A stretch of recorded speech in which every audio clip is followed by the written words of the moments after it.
Ojúmọ́ kò ní mọ́ káàkìtàn kó má tọrẹ. Ẹ kú ojúmọ́ lọ́dọ̀ yín, ẹ kú ojúmọ́, ẹ kú ajálẹ́, ẹ kú ìyálẹ̀ta, ẹ kú dédé àsìkò yìí. Orúkọ tèmi ò yí padà, Àròpọ̀ire. Ọ̀rẹ́ yín, àbúrò yín, èmi náà leléyìí o, Ọ̀dúdú yín rèé, ọmọ asọ̀dẹ̀dẹ̀rọ̀. Ẹ kú ìsinmi òní o, gbogbo wa níbikíbi tí ẹ ti wọlé.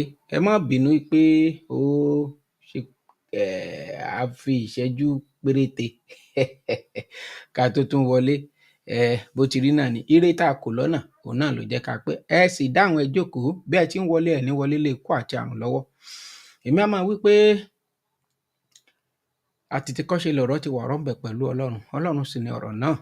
Ọ̀rọ̀ la fi dá ayé, tá a fi dá ọ̀run, tá a fi dá bó tún bẹ̀rẹ̀. Lẹ́yìn ọ̀rọ̀ kò sí ohun tí a dá.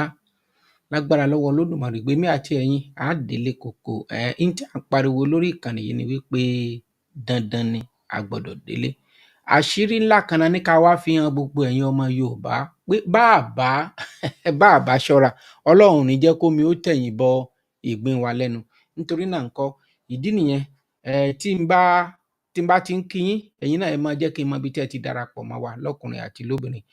Ohun tí mo kàn fẹ́ kẹ́ ẹ ṣe fún mi ni pé ẹ bá mi fi ránṣẹ́ sí ẹnìkan, ìbáṣẹ ní méjì, torí pé ẹnìkan ṣọ̀rẹ́ ní méjì, ẹni méjì ó ṣọ̀rẹ́ ní mẹ́ta.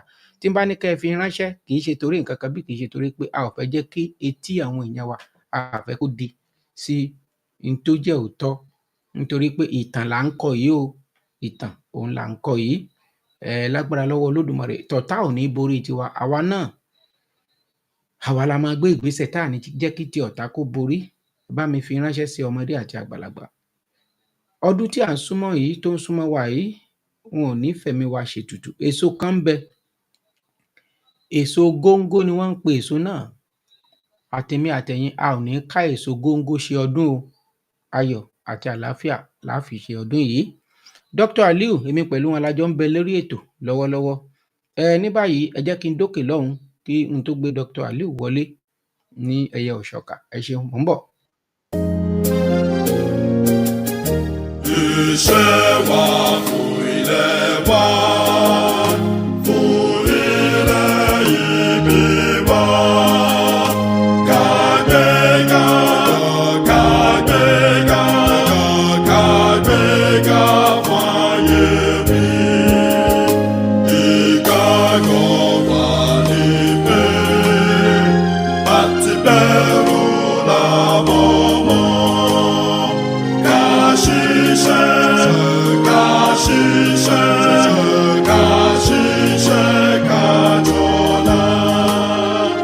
Ìṣọ̀kan àtòmìnira ní kẹ́jẹ́ ká máa lépa.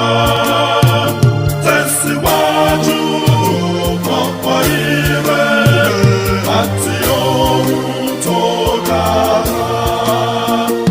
Ọmọ òfàdìdé lọ sí ipò ẹ̀tọ́ rẹ̀. Ìwọ ni ìmọ́lẹ̀ gbogbo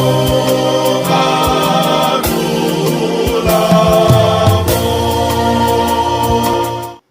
Bó ti máa jẹ́ nìyẹn, èmi ni ìmọ́lẹ̀ ògo adúláwọ̀. Mọ̀mọ́ ṣé bẹ́ẹ̀ lẹ bísí tó tẹ̀lé sọ tiyín. Ẹnu ẹni báyìí la fi ń kọ méje, òun náà lẹ pè mọ́ra ẹni. Agbára ikú àti ìyè ó ń bẹ lórí ahọ́n. Àwọn ọmọ mi ni ìmọ́lẹ̀ ògo adúláwọ̀. Ẹbí mi, ará mi, gbogbo olólùfẹ́ bàbá Àròpọ̀ire pátá porogodo káàkiri gbogbo àgbáńlá ayé, àwa ni ìmọ́lẹ̀ ògo adúláwọ̀. Èmi á máa wí pé ìmọ́lẹ̀ wa kò ní wọ̀kùnkùn láṣẹ lọ́wọ́ Olódùmarè. Ẹ jẹ́ n kọjá sí ọ̀dọ̀ Dr. Aliu kí wọ́n kí àwọn aráalé lẹ́yẹ òṣọ̀kà, nítorí pé àròjọ múso lókun lónìí o. A ò sì nílò ju wákàtí kan. Ẹjọ́ ẹnikẹ́ni tó bá ní ìbéèrè kan sí èkejì, ẹ tètè máa fi ṣọwọ́ báyìí. Àbí tẹ́ bá fẹ́ pè wọlé, àbí tẹ́ bá tẹ̀ fẹ́ darapọ̀ mọ́ stúdíò gan kẹ́tẹ̀ wá tako Dr. Aliu nǹkan tẹ́ bá sọ, inú mi á máa dùn. Ẹ ti mọ̀ pé Dr. Aliu àwọn ò sọ pé àwọn náà gbọ́ tàwọn náà máa ń sọ tán kíní. A kàn ń kọ́ ẹ̀kọ́ mọ́ ẹ̀kọ́ ni. A ò gbọ́n tó ẹ̀yin tẹ́ wà ńlé o. A kàn ní ká gbára wa níyànjú ni o, ká má bàa dẹrú ọ̀sán gangan. Dr. Aliu, káwọn aráalé. A dúpẹ́ lọ́wọ́ Ọlọ́run, ọba adẹ́dà, ọba tó yẹ pé ní òun ni olùkápá lóhun gbogbo, òun ló dá ayé àti ọ̀run, òun Ká- ló dá tó mí, òun ló dá tí ò mí, kábíyèsí olódùmarè, òun ló dá òru, òun ló dá ìmọ́lẹ̀. kábíyèsí, kábíyèsí olódùmarè, kábíyèsí. Ọba tó sẹ́ pé ní adẹ́dà ni kì í ṣe ẹ̀dá. Kí ló dé tá a fi pe Ọlọ́run ní adẹ́dà? Kí ló dé tí Ọlọ́run fi ṣe ẹ̀dá? Adẹ́dà ni ẹni tó jẹ́ pé òun ni olùkápá lóhun gbogbo tó mí, òun ló dá. N tó mí tá a rí, òun ló dá. N tó mí tá a rí wà, òun náà ló dá. Kábíyèsí, Òun ló dá atẹ́gùn, òun ló dá oòrùn, òun ló dá ìmọ́lẹ̀, kábíyèsí ọlọ́run. òun ló dá òkùnkùn, òun ló dá gbogbo ẹ̀. Kí wá ní ẹ̀dá? Àwọn tó dá tá a ti kà yẹn, òun náà ló dá. Òun ló dókúta, òun ló dá èèyàn, òun ló dá ẹranko. Kábíyèsí rẹ olódùmarè, kábíyèsí, kábíyèsí olódùmarè, kábíyèsí o. Ó túmọ̀ sí pé ní ọwọ́ rẹ̀ lóore wà. Bẹ́ẹ̀ ni, Òun náà ni ọba alágbára. Òun lolùkápá lóhun gbogbo. Àwọn bẹ̀rẹ̀ lónìí fún wa gbogbo tá a bá ń ṣe kó tì wá lẹ́yìn. àmì àṣẹ olódùmarè. Kó yọ Yorùbá kúrò lóko ẹrú. Àmì o, Kó ṣàánú wa. Kó mi gbàdúrà bá mi, wa. àmì, àmì Kó àṣẹ, jẹ́ ká délẹ̀ lérí. àmì àṣẹ. Àwa fi àsìkò yìí náà dúpẹ́ lọ́wọ́ gbogbo àwọn èèyàn wa tó wà lójú ọ̀nà pé kí Yorùbá ó kúrò lóko ẹrú. Lọ́kùnrin, lóbìnrin, lọ́mọdé, lágbà, gbogbo yín náà la kí o. Nílé lóko, àyíká ìlú ẹnì kankan sílẹ̀. Bákan náà ni kíkì mi tó wá lọ sọ́dọ̀ bàbá àròkọ rí. Pé ẹ kú gbìyànjú, pé ẹ̀jọ́ sú yín. Nínú àwọn sọ̀rọ̀sọ̀rọ̀ tí ò sú, ẹ̀yin náà ní ẹjọ́ kan nínú wọn. Ẹ ṣeun. Àìmọye sọ̀rọ̀sọ̀rọ̀ tó ti kópa wọlé. A kí yín o, Ọlọ́run ojú ó ti yín o. Dúpẹ́. Ká yín kò ní bàjẹ́. Àmì àṣẹ Ọmọ bíi olódùmarè. àti kan rẹ, ọlọ́jẹ́ kẹ ẹrú rí bẹ́ẹ̀. Àmì àṣẹ. Ìjẹ́ ẹ̀ tí ló kan rẹ tó ẹ́ kó rè wà bẹ́ẹ̀, Ọlọ́run jẹ́ kẹ kọ́ wọn yóò kàn. Ìṣojú àwọn ọmọ yín yóò máa ṣojú ẹ̀mí yín o. Àmì Ọlọ́run á àṣẹ. fún yín ní ẹ̀mí gbógun àtàláfíà ara. Bá a ṣe tọrọ fún yín báyìí, kó lọ sọ́dọ̀ àwọn ìlókun yín náà. Àmì, Sísá àwọn ọmọ ọba Adéjọkẹ́, àwọn àtàwọn sọ̀rọ̀sọ̀rọ̀ bíi náà tí mi ò rántí orúkọ wọn, gbogbo wọn náà la kí àdúrà àwọn ó lọ́dọ̀ wọn. àmì ọlọ́run, àmì Àwọn ọlọ́run. padà sí ọ̀dọ̀ àwọn bàbá wa, àwọn bàbá àgbàlagbà. Àwọn náà gbìyànjú lórí ìrìn àjò yìí. A kí Pòfẹ́sọ̀ Bájí Akíntóyè. A kí Pòfẹ́sọ̀ ìkejì wọn, mi ò rántí orúkọ wọn, gbogbo wọn náà làwa kí o, àwa kí gbogbo yìí. Ẹ ṣeun. Olóòtú ni wá àbẹ́nìkan sọ̀tá. Bẹ́ẹ̀ ni, As long as you are Yorùbá, gbogbo yín náà láàmú gbàdúrà fún. bẹ́ẹ̀ ni. So nídìí eléyìí, gbọ́dọ̀ kó gbàdúrà wa o. Àmín, Ọlọ́run tá à ń fẹ́, àmín, Ọlọ́run tó tẹ̀ wá lọ́wọ́. àmín. A kí gbogbo ẹ̀yin ìyá wa, ẹ̀yin òbí wa, ẹ̀yin arúgbó wa, àtọmọdé, gbogbo yín náà la kí o. Tẹ́ ń gbọ́rọ̀ wa lónìí. Àtẹ̀yìn tẹ́ tún máa gbọ́rọ̀ wa, gbogbo yín náà la kí o. Ọlọ́run jẹ́ ká délẹ̀ lérí o. Àmín Ọlọ́run àṣẹ. gbà o. Ọlọ́run ó sì gbé adé kí ọ̀tá. Ọ̀tá alé, ọ̀tá òde, ọ̀tá tó súnmọ́ wa, àti tó jìnnà sí wa, Ọlọ́run gbé adé kí wọn. Ẹ ṣeun, dúpẹ́ púpọ̀ lọ́wọ́. Ẹ ṣeun ṣeun. Lẹ́ẹ̀kan sí ẹ̀yin èèyàn wa, ìkànnì tí a wà yìí òun la pè ní Yorùbá Kingdom TV. Gẹ́gẹ́ bí ẹ ti mọ̀ wípé a ò kí ń fi bákan ká fi bọ̀kan nínú, pàtàkì jùlọ ní wípé ilé koko báyìí ò ní tagbe, wípé á délé lágbára lọ́wọ́ Olódùmarè. Ojú òde ní ti ẹnì kọ̀ọ̀kan wa nítorí pé ojú kì í ti ìnà alẹ́. Mọ́mì àti dádì, ọ̀nkú àti bùrọ̀dá, mọ́mì mi àti ẹ̀gbọ́n mi, ẹ bá mi fi ṣọwọ́ sí èèyàn kan. Nǹkan tí mo kàn fẹ́ kẹ́ ẹ ṣe mí báyìí ni pé ẹ bá mi láìkì ẹ̀. Mo ti ń rí àwọn ọwọ́ kan. Bóyá nítorí pé à ń sọ̀rọ̀ òótọ́ tó jìnnà sí irọ́ fún àwọn ọmọ Fúlàní àti àwọn ọmọ àjòkúta mọ́mù mi. Ẹ̀yin kan ẹ wá gbé jòkó, ẹ wá máa tẹ ìtẹ̀kùtẹ̀ lórí program bàbá àròkọ rẹ̀. Ẹ máa tẹ̀tẹ̀kùtẹ̀. Ẹ ṣọ́ra yín o. Ẹ bá mi láìkì ẹ̀ kọ́wọ́ wọn ó bọ́. Ẹ bá ń láìkì ẹ̀ kọ́wọ́ wọn ó lè bọ́. Ẹ bá ń láìkì ẹ̀ dáadáa. Kọ́wọ́ àwọn jákèjádì àwọn ẹranko wọ̀nyí kó lè bọ́. Torí ìtẹ́ ń ṣe yìí, òótọ́ ọ̀rọ̀ làwa ń sọ, a ò ní pe irọ́, àwa ò ní pe fálékè. Mo kí gbogbo ẹ̀yin èèyàn wa tẹ́ ti darapọ̀ mọ́ wa. Mo kí ìyá mi dáadáa, Adéọlá làwà, ẹ ṣé o. Ẹ kú ìnáwó sí ìyá mi Ìdòwú Owólabí, Ìdòwú Ògbó Abìkiri létí. Tẹ́ kí n máa kì í ni. Princess Ọkọdọgbè, ẹ má bínú o, orúkọ yẹn kò yé mi o, ẹ má bínú, kò lámì lórí ni o. mo kí bàbá mi Adéríbigbé Adékúnlé, àwọn orúkọ original Abubakar Ọlálékan ẹ má bínú. Mo kí bàbá mi Peter George Abubakar, mo kí yín o. Wàsíìrì Jìnàdù, ó mà tọ́jọ́ mẹ́ta bàbá mi. Ohun burúkú ò ní já burúkú lórí yín o, ohun burúkú kò ní jálu ohun burúkú lórí yín. Gbogbo yín pátápátá ni mo kí láì lólódì ẹnìkankan. Ìjì burúkú kò ní wọlé gbogbo yín lágbára lọ́wọ́ Olódùmarè. Ẹ bá ń láìkí ẹ jọ̀ọ́, ẹ yọ ọwọ́ àwọn ọ̀tá yìí, ẹ yọ ọwọ́ wọn lọ́bẹ̀. Ibikíbi tẹ́ bá ti rí ẹni tó ń ṣòótọ́ tó ń sọ̀rọ̀ nípa Yorùbá, ẹ bá ti débẹ̀, ẹ máa láìkí yẹn ni kẹ́ máa bá mi ṣe fún gbogbo àwọn sọ̀rọ̀sọ̀rọ̀ wa. Láìkí yẹn ló ṣe pàtàkì jù, ó máa ń tú ọwọ́ ọ̀tá kù. Dr. Aliu, ẹ jọ̀ọ́ ẹ máa share screen, ṣùgbọ́n mo fẹ́ fi kinní kan hàn àwọn èèyàn wa. Ó bà mí lẹ́rù ńgbà tí mo gbọ́ sá o. Ṣé mọ̀ pé ní ọ̀dọ̀ tí nǹkan ò bá ẹ̀yin lẹ́rù mọ́? Eré wo kí àmì mi ìbọn bá ṣe ń sọ, kí náà ṣe fẹ́ sọ lójú ẹ̀yin yìí tẹ́ rí, kí láṣẹ fẹ́ bá gbé ẹ̀yin tẹ́ rí. Ṣùgbọ́n eléyìí jọ mí lójú díẹ̀, bóyá ó lè kọ́ àwọn ọmọ Yorùbá, bóyá ó lè kọ́ wọn. Àwọn ọmọ Àjòkúta múmu mi wọ́n wà nínú mítìnì kan sà. Wọ́n wá ẹ̀yin yẹn ẹ má bínú o, ẹ má bínú o, mi ò lọ́ta èèyàn kankan o, ṣùgbọ́n ọ̀rọ̀ tán sọ ń bì yìí ó dẹ́rù bà mí díẹ̀. Ẹ̀yin listen sí. I will. If I'm someone from Yoruba land and someone comes to my city and I'm struggling, the person comes there, just within a space of 10 years, I will sell my father's land, my father's house to him, and then use 70% of it to do Owambe, and then use the other one to smoke, and then in 6 months I'm back to Omonile. I will commit suicide. Because it has shown that I am useless. It has shown that I cannot have any good impact in this world. And that is what happens with greater percentage of people that live in Lagos. I heard what someone said here. The truth is that most of all those people that drag Lagos are not even Lagosians. They don't even know where they are. They are like slaves. They are like slaves. Some of them, they don't even know their mother because of the nature of the cultural exhibition and phenomenon of Yoruba culture. They are promiscuous in nature, that they don't protect family lineage. So the person that they call father may not even be their father. So they've been living in Lagos, and when you ask them where are you from, they will tell you Osun State. Where in Osun? An average person you see will tell you he's from Ijebu. When was the last time you went to Ijebu? They can't remember. That is not the case of an Igbo person. So they find it very hard to understand how these people build two lives. An average Igbo person builds two lives. One is in the east and one is wherever he's based. Because there's a saying in Igbo language that says, Ebonyi bikona wachi. Anywhere you see an Igbo man, he will be well established. At the same time, when you follow him to his village, you will know he's an Odogu. The name Odogu is not just a fanciful name. It's a name that stands for a man that really understands the nature of Igbo-ness in him, knowing that whenever we are done doing all these things we are doing in the city, follow me, go back home. You will know where I'm coming from.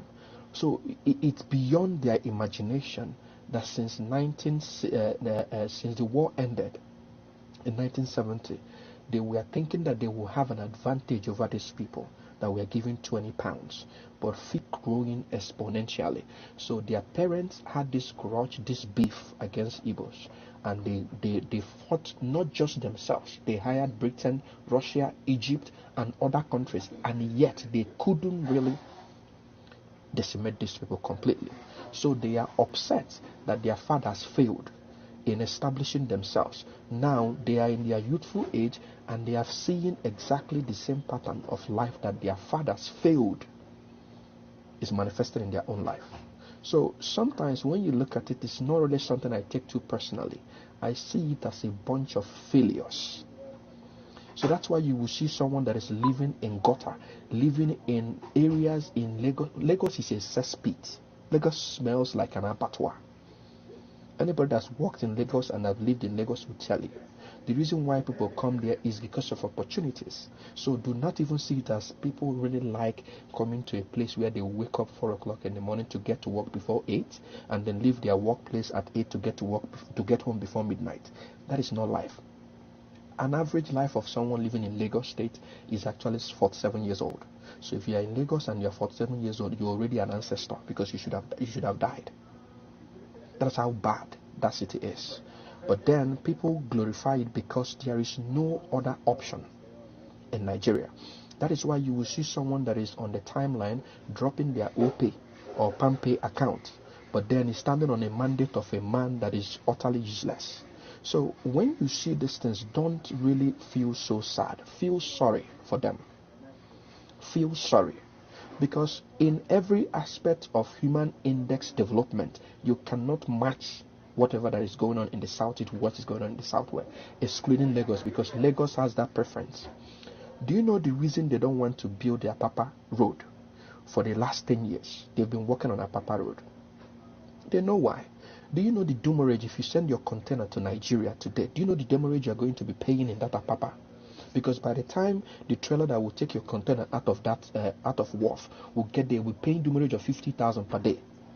So they are making money for the people that feel they own Lagos. So they are not going to make things work. My last point. The reason why Nigeria will never work and for you to have a system where there will be quality is because they know once there's a level playing ground, Igbo people will be at the top. The only time Nigeria experienced exponential economic growth was when you had the Igbos in the civil service.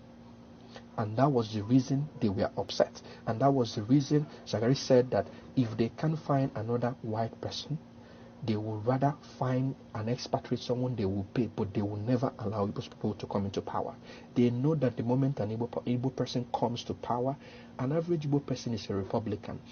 And that's why people say that, Igbos will prefer to pay or bring in an outsider instead of bringing their own brother, because an average Igbo person will want someone that can do the job, regardless of if you're an Igbo person or not. It is only Igbo people that do like that.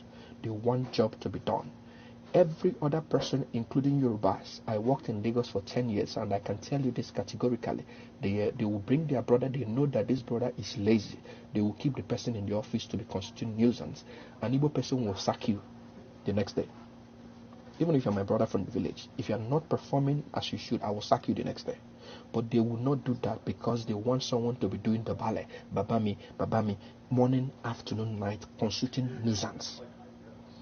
I'm not saying that this is every one of them, because I've worked with I have friends that are of Yoruba extraction, but I can tell you that the majority of them, when you say majority, then you can do the math. Probably, maybe there's no figure because we don't even know how many we are in Nigeria. That's why they claim that Igbos are minority when Igbos are not. You can say that our landmass is small, but in terms of population, we are not minority. Things have happened to prove this. The last election proved it. If you have a decent, free and fair election in Lagos State, and Igbo people support one person, the person will win with a landslide margin. They know this thing, so they are afraid. All these things, 1 minute, okay.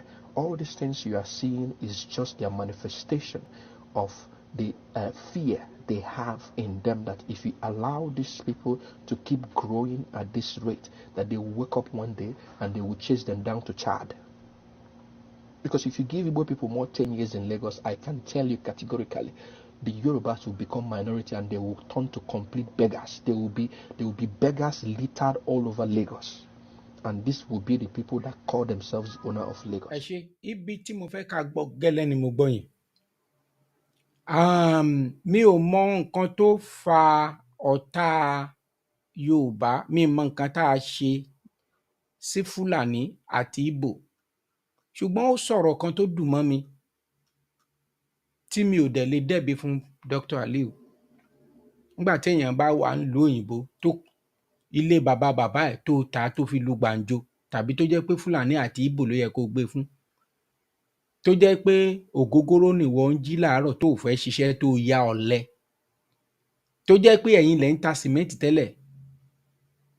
Ọmọ Yorùbá òun ló ń ta building materials tẹ́lẹ̀, ọmọ Yorùbá ló ń ta electronics nílùú wọn. Tẹ́yìn wá dá gbogbo ẹ̀ lẹ̀, ẹ wá fi ṣọ́ọ̀bù ẹ wá fi ń rẹ̀tẹ̀, ẹ di ajínasẹ̀, ẹ gbóòórùn ara yín. Torí òótọ́ ọ̀rọ̀ ni ká má sọ òun, ẹ wá dọ̀lẹ kalẹ̀. Owó làwa ń sẹ́ǹdì sílé, ẹ wọ́n máa sẹ́ǹdì owó sáwọn ẹ̀gbọ́n àtàbúrò ẹ kó má sọ òótọ́ ọ̀rọ̀ fún wọn. Ara ń tà ń bá Yorùbá wí nìyẹn, a ò fẹ́ràn òtítọ́. Dr. Aliu,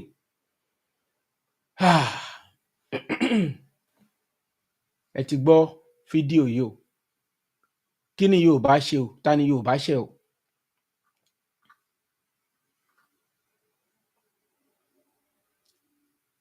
Ẹ ò mix sir. Ó lágbára. Hmm. Ó ní agbára. Ó kọjá agbára sir.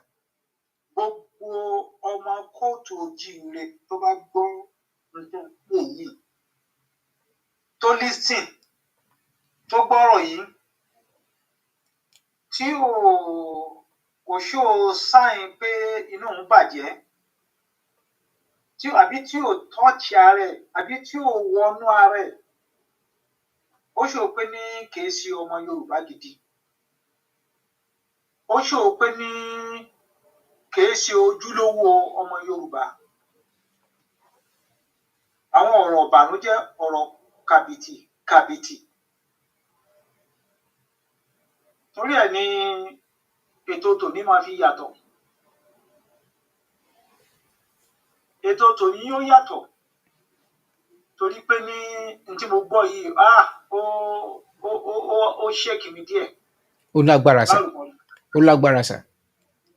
Kò jọ pé à ń fi ìran ènìyàn à fi ṣe yẹ̀yẹ́. Kò jọ pé ní à ń bú èèyàn à ń bú ìran èèyàn ó ń fi Yorùbá ṣe ẹlẹ́yà. Tẹ́ bá sì wádìí ibi tó ń gbé nìyẹn. Bẹ́ẹ̀ni. Ìlú Yorùbá yìí náà ló ń gbé.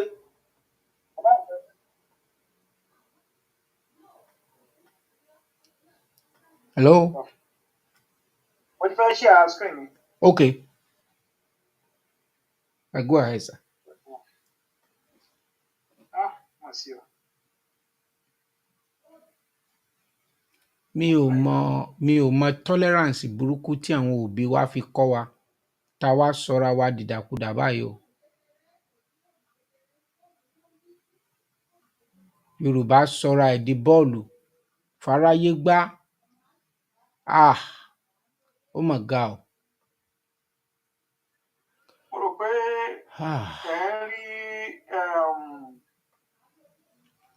ẹ rí screen mi yìí báyìí. Bẹ́ẹ̀ni, yékéyéké ni òun là ń wò báyìí.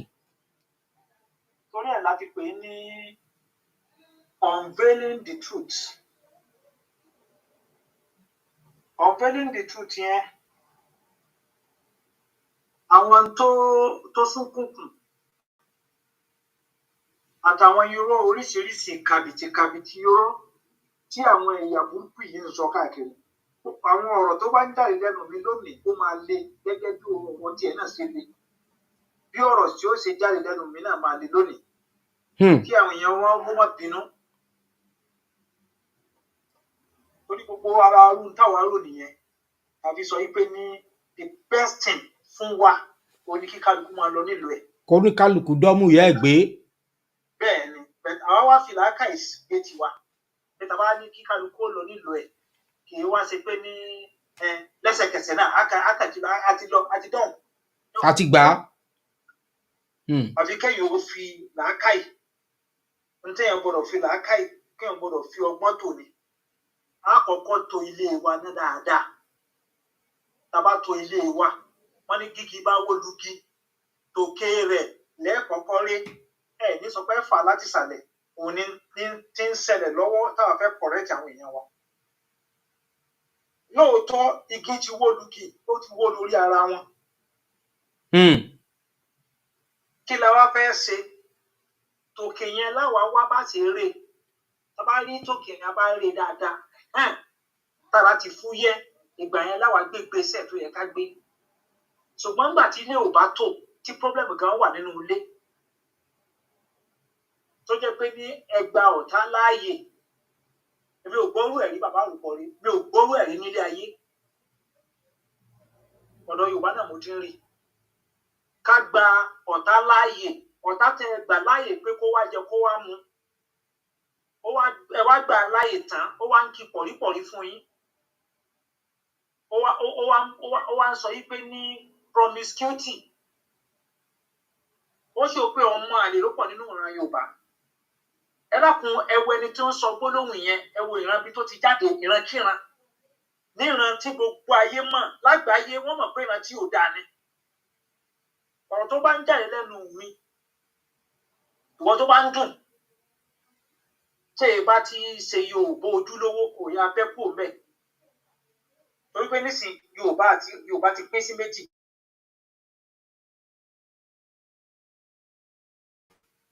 Yorùbá Ìgbò sì wà bó sì wà nìyẹn torí àṣírí gbogbo wọn ló ti tú.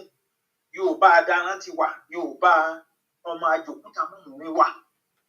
tí n bá gbọ́ yín yé sà, Yorùbá adarán wà, Yorùbá àjòkúta mọ̀mọ́ mi wà, ìyẹn dìpù gan-an.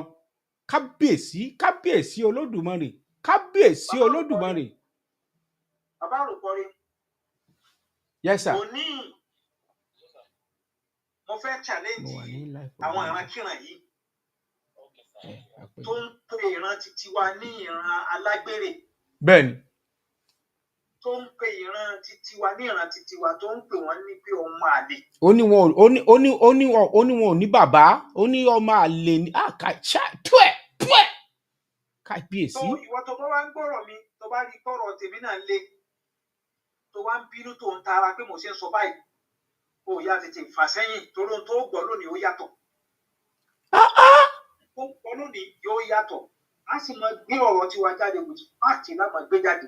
Bẹ́ẹ̀ni bàbá mi Waziri Miss Blood. Development claims in Yoruba land. Ǹjẹ́ lóòótọ́ ni pé àwọn ìran yìí ìran Ìgbò yìí ṣé lóòótọ́ ni àwọn ni wọ́n develop Lagos? Ǹjẹ́ lóòótọ́ ni nígbà tí èyí kàbìtì tó dàbí frog yẹn tó ń pè ní Emmanuel Nwanyawu. Bẹ́ẹ̀ni. Oníbẹ̀kùtù tó dàbí búrẹ́dì tó ń sọ sínú omi. Ó sọ̀rọ̀ kan lẹ́nu ọjọ́ mẹ́ta yìí. Ó ń sọ yí pé ní swamp ní Lagos.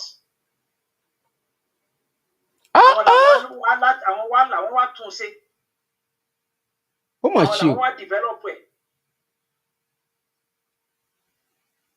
Mo wá rí i pé a ti ń rí kọ̀ọ̀kan nínú àwọn tó ń believe wá Nàìjíríà náà tí wọ́n ń bọ́ ọ̀tà nísìn wọ́n ti ń sọ̀rọ̀.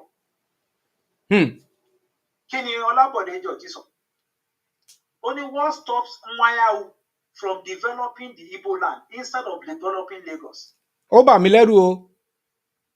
Láti ibo síbo boundary ò pa yín pọ̀. Boundary gangan kò pa wá pọ̀. Bàbá rò pọ̀ tí boundary bá ti ẹ̀ pa yín pọ̀ lẹ́tọ̀ pé ẹ ti wọlé lẹ́tọ̀ pé ní nǹkan kan boundary ò pa yín pọ̀.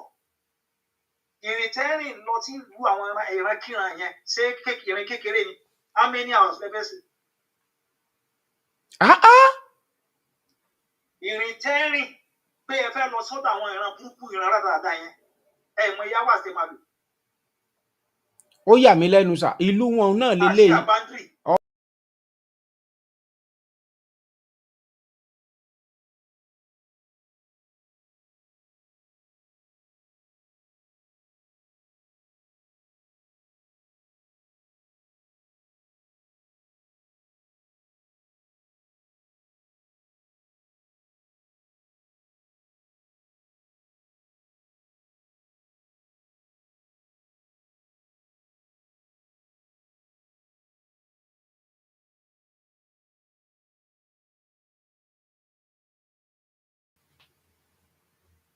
So torí àwọn fi ń prove fún yín pé ní àwọn làwọn wà ní House of Assembly lóòdó ẹ̀rí Chief Ọ̀pálàwùchè nílùú yín bàbá àròkọ̀rẹ́ mo ń bínú sẹ́yìn náà.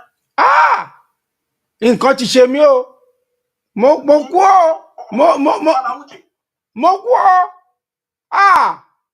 Àìlè ò lè. Ondo State House of Assembly. His constituency láti bo síbo.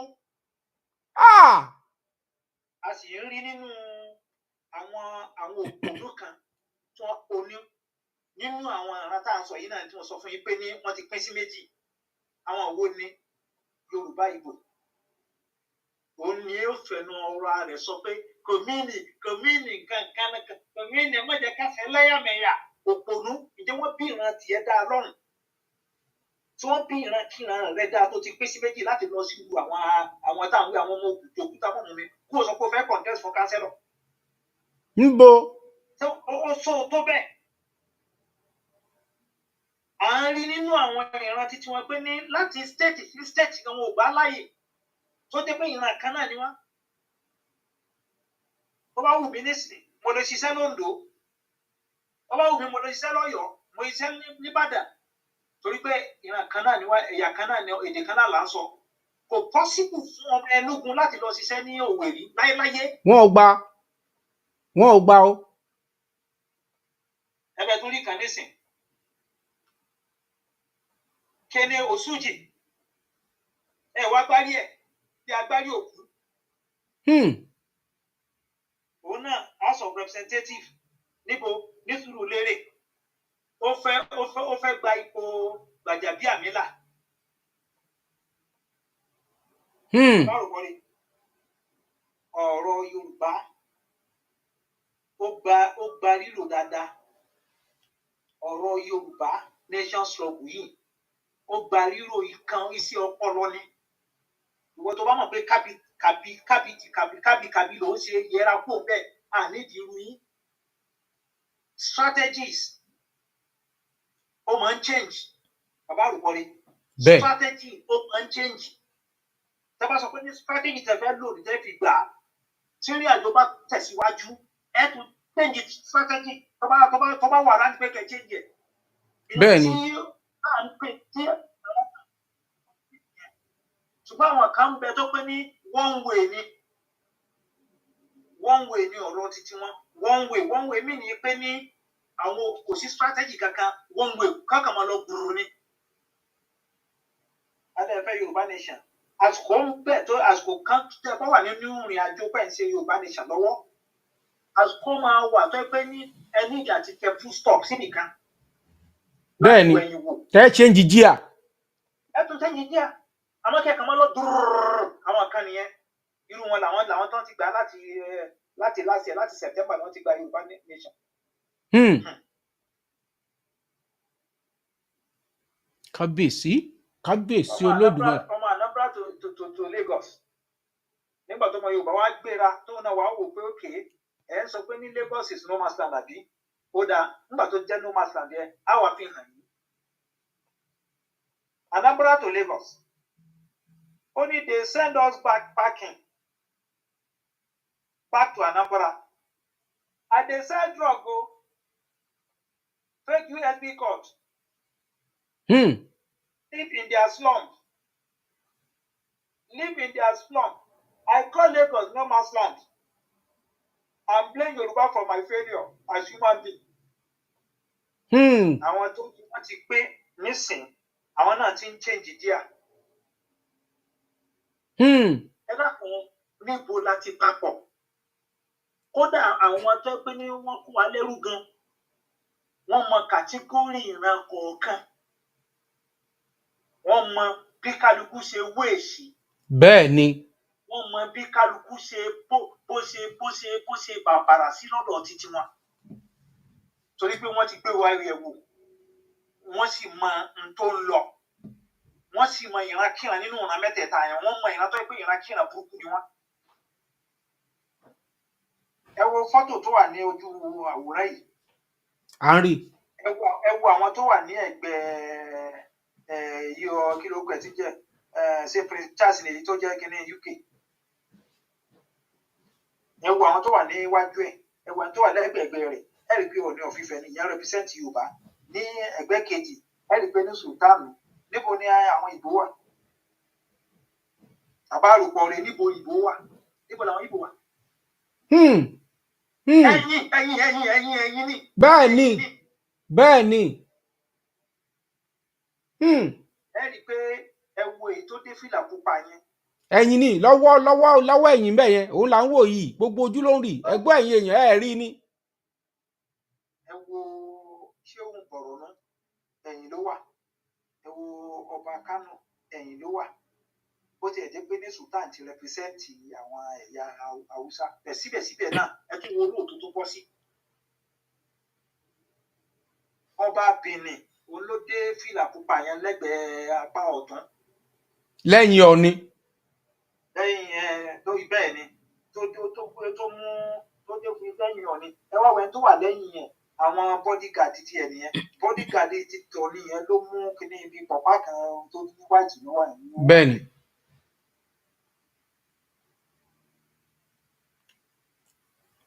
n tá a fẹ́ sọ̀rọ̀ lé lórí lónìí àìsí sọ pé ní wákàtí kan lálò bẹ́ẹ̀ ni n tá a bá lè wí náà lámú bẹ́ẹ̀. Igbo controls the economy of Lagos State. Lagos was underdeveloped. It was the Igbo community that contributed to the development of Lagos. Ojukwu granted Awolowo his release from prison. Lagos is no man's land. Láwọn tó ń jà ràìnràìn nìyẹn. Okay.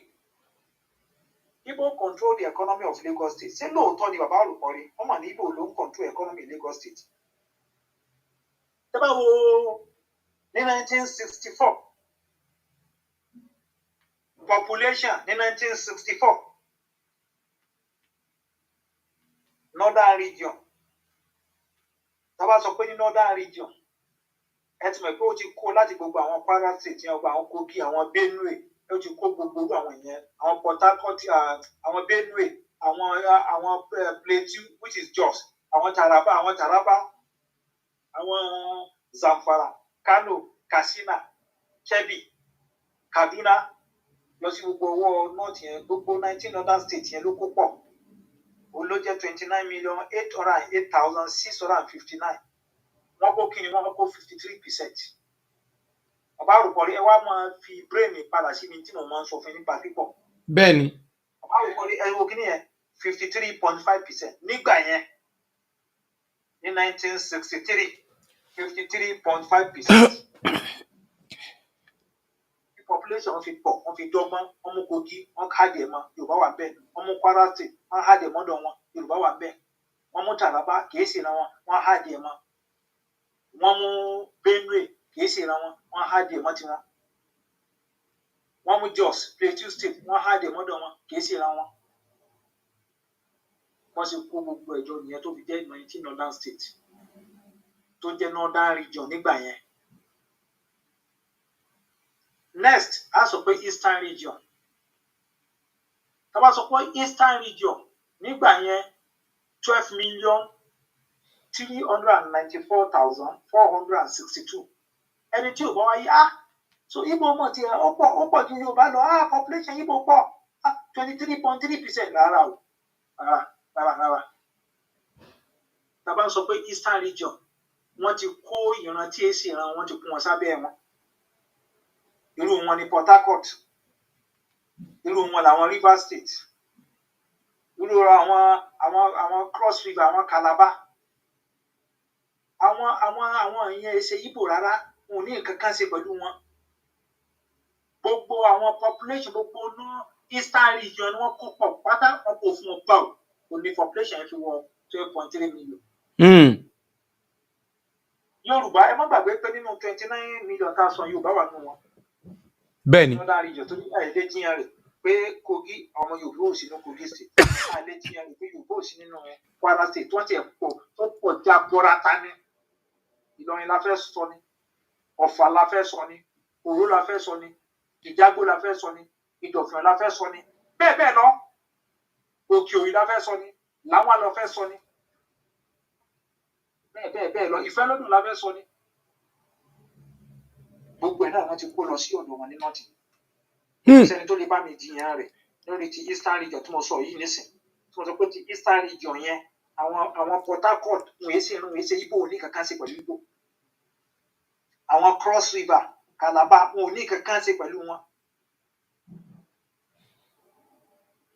Níbi eléyìí àwa tún ní Midwestern region yẹn àwọn náà làwọn tá à ń pè ní Edo yẹn àtàwọn Delta State àwọn Midwestern region yẹn ló jẹ́ 2 million.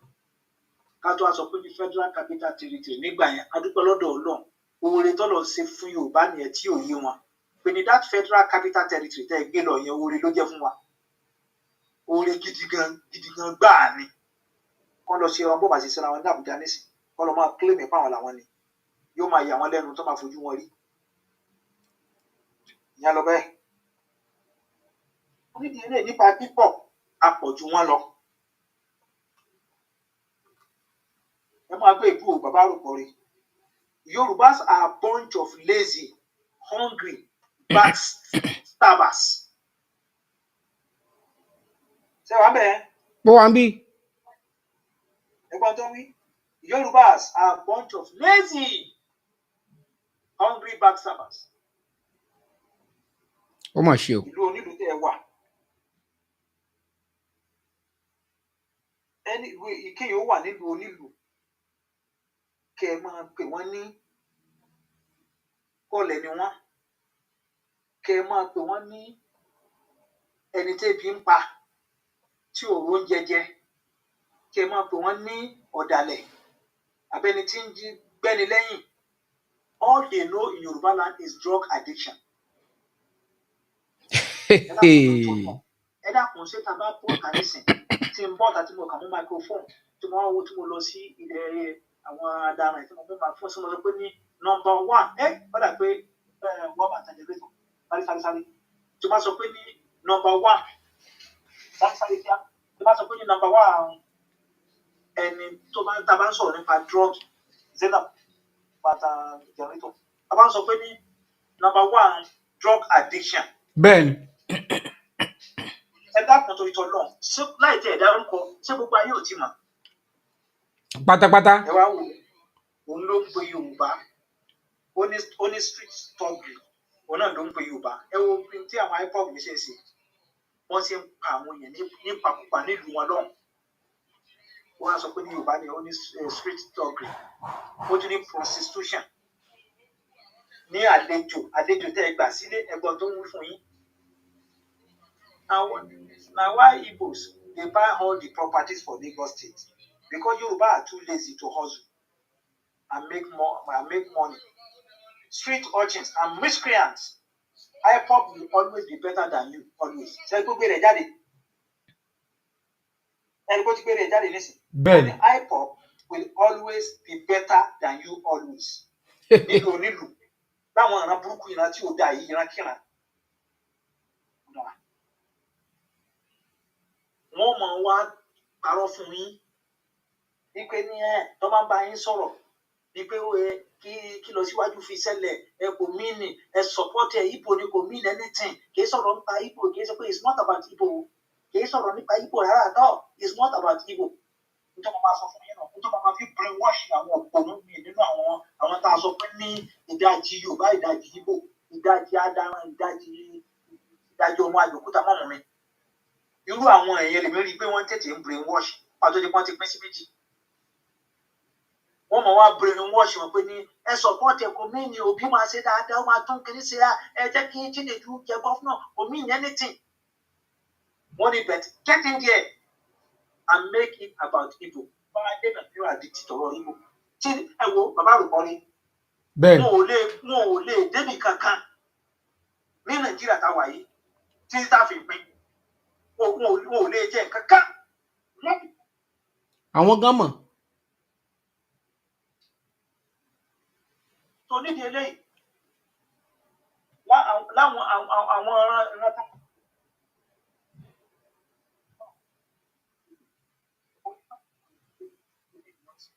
So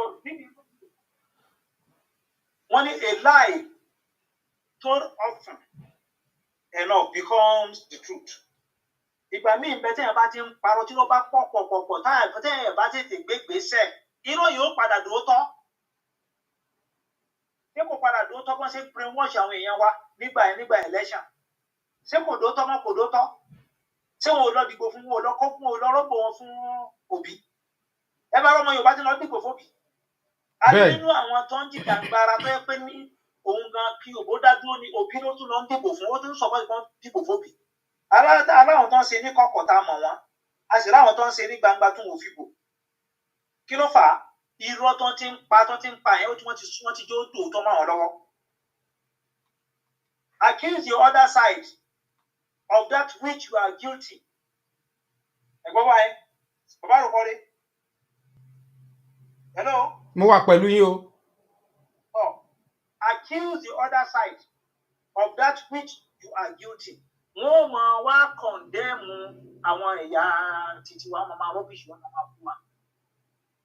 Àwọn gangan ni wọ́n jẹ́ ìran burúkú ní ìran tí ò dáa. Ẹ wò ibú. Ó ní tẹ́ bá wojú eléyìí ẹ rò pé Igbo ni. Ó ní Yoruba no get any clean fine girl. Must she have marks like a tiger claw on her face before you know she is Yoruba? Ndị ofe mmanụ sef. Most of you studying in UK today, na Igbo man buy na una family house for Lagos, where them use the money take send you abroad. Ọmọ Yorùbá tó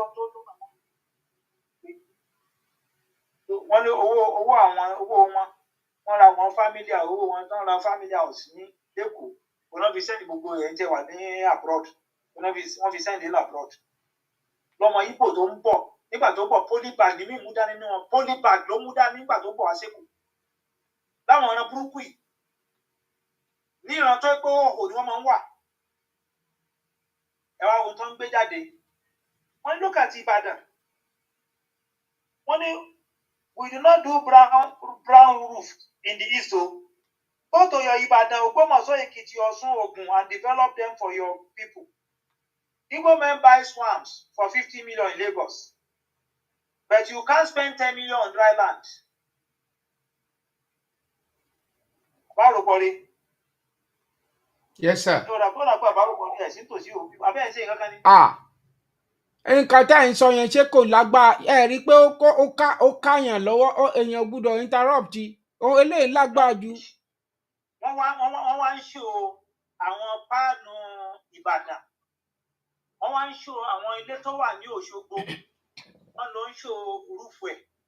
Ẹ dákun tó ní tọ́jọ́ ẹni tó bá ní làákàyè tó yẹ bá pé yóò wá wò pé àwọn ilé tẹ̀ lọ ń ṣó yìí ọdún wo ló ti wà ń bẹ̀. A wá fi tó bá fẹ́ compare yóò wá múrù Ìbàdàn, yóò wá béèrè pé okay àwọn ilé tó jẹ́ brown roof yìí ọdún mélòó ni 90 kí ni wọ́n kọ́lé yẹn. Ẹ wá lọ síbi ìlú ibi tóun ti wá nílùú bàbá rẹ̀ tó ti wá lọ́rùn. Ẹ wá sọ pé ní jẹ́ ká wo ilé tí wọ́n kọ́ láwọn period yẹn níbi tí ẹ̀ ń bolo wà. Àkíní ìmọ̀ náà fi kọ́lé ńgbà yẹn, ìmọ̀ ni. Ilé tó ti kọ́ ní nǹkan bí 100 years sẹ́yìn kó wá lọ gbé ní tẹ́sẹ̀sẹ̀ kọ́kọ́ àwọn compare páànù ẹ̀kọ́ wá fi compare ara wọn. Ó dàbí ká sọ pé Àjà nísìnyí l'Ékòó àbí Àjà àbí Bódìjà n'Íbàdàn. Kí wọ́n mú ilé àwọn ilé Bódìjà kí á sọ pé ẹ fi compare rẹ̀ sí àwọn èyí tó wà ní Ìdí Arẹrẹ, Ọjà Aba, Màkó. Tó lè jọra wọn. N tó fà tó fi ń pè ní city nìyẹn nígbà yẹn. Bàbá Àròpọ̀rí, n tó fà tó fi ń pè ní city òní tẹ̀ ń wò yìí. Ó develop nígbà yẹn gidi gan nìyẹn. Ó wá ń fi àwọn nǹkan tìgbàlódé. Ó yẹ kó gbé tìgbàlódé tí Yorùbá ní kó fi compare tìgbàlódé títí yìí. Ó yẹ kó lọ gbérú gbogbo àwọn investment tó wà lẹ́kọ̀ọ́ kó lọ gbérú ẹ̀ wá lórí títí wọn lọ́hùn. Àbí gbogbo àwọn investment tó wà n'Íbàdàn kó gbérú ẹ̀ wá kó fi compare ara wọn. N táwọn jẹ́ kárò nìyẹn náà.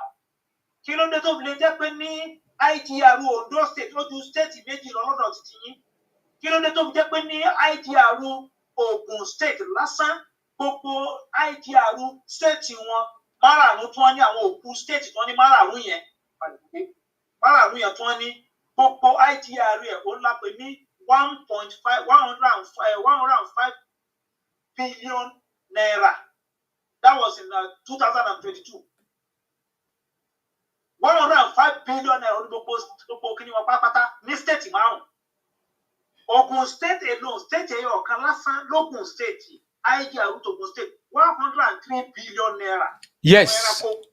Yes. Tó o sì bí pẹ̀lú bá làwọn dá kó sọ pé táwa sọ yóò rí bẹ́ẹ̀. National Bureau of Statistics report tó wà bẹ́ẹ̀ kò ṣeé parẹ́. Ẹni tó ń sọ wọ́n ní àwọn goddess Yorùbá nìyẹn. Wọ́n ní goddess Yorùbá. The Yoruba goddess in her full glory. They play.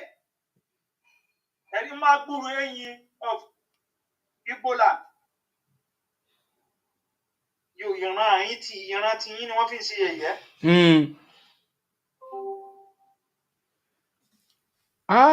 Wọ́n ti sọ pé kí ọmọ ó tan kọ́mọ ó tan jẹnẹrétọ̀ lẹ́ẹ̀kan tẹ́ ẹ bá ń gbọ́, ẹ rí i pé kinní yẹn ti kú nìyẹn.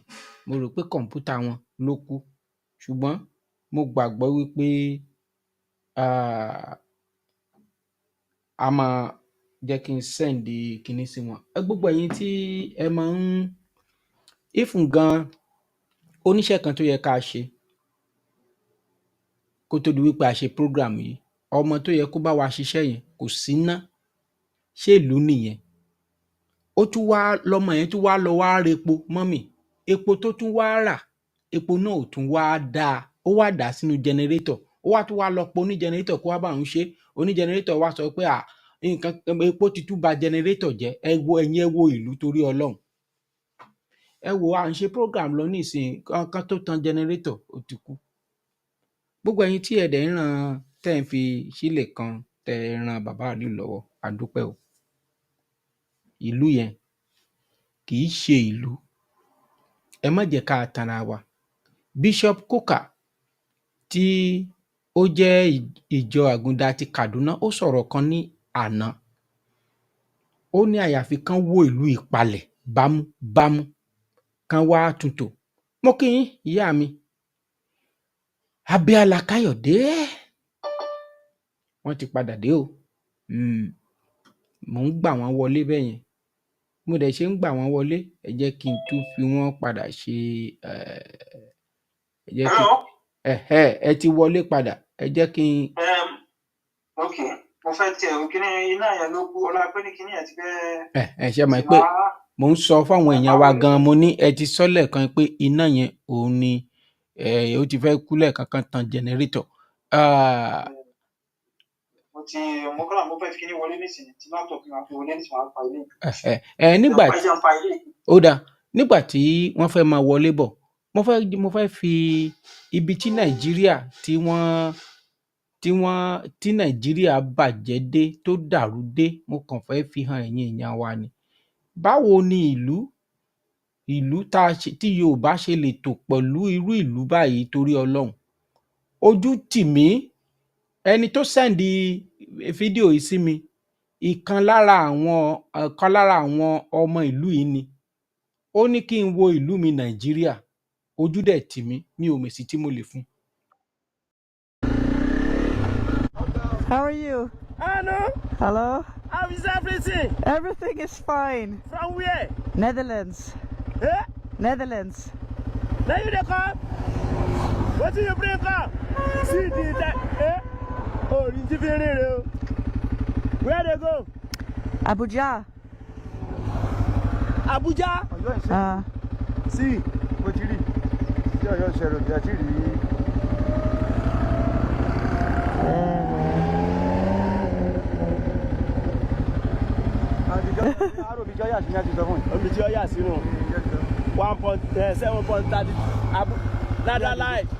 Abuja. How are you? Give me something. How is everything? Everything is fine. Family. Huh? How's family? Good. Family is good. This water.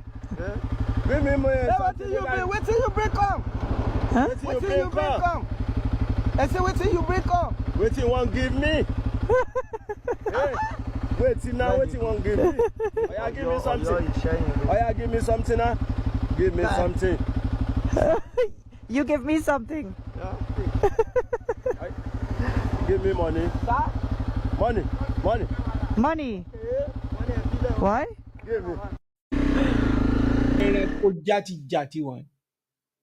Bàbá àròkọrin. Yes sir. Ǹjẹ́ skin mi ṣóṣó?